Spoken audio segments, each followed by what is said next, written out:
ఆ పుట్టింటి వాళ్ళు పెట్టినటువంటి చీరల మీద భర్త భార్య లేనప్పుడు గుర్తు ఏదైనా పెట్టుకోవాలి కనపడేలాగా. అదే ఎంపిక చేసామనుకోండి, మా ఆయనకి నేనే కాదు మా పుట్టింటి వాళ్ళు అన్న ఎంత ఇష్టం,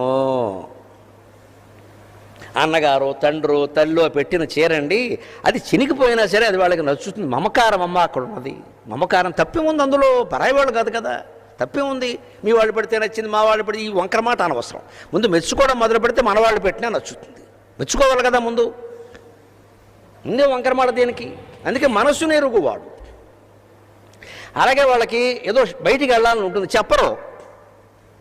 వారానికి ఒకసారైనా ఏదో రకం ఇంట్లో ఉండే వెళ్ళాలి, ఉద్యోగం చేయని వాళ్ళు అనుకుందామండి, వారానికి ఒకసారి ఏదో ఒక రంకన బయటికి వెళ్ళిపోవాలి, చెప్పక్కర్లేదు. నాకే వెళ్ళాలని ఉందా నువ్వు కూడా రా అంటే పరమానందపడుతుంది. ఏమిటో ఇంట్లో ఉంటే పోలా, ఊరికే బయటకి వెళితే ఖర్చు అని ఇంట్లో కొంచెం గుడిపావలా మగాడు కూర్చుంటాడు, ఆడవాళ్ళు కూర్చోలేరండి. ఏదో తిరగాలని ఉంటుంది.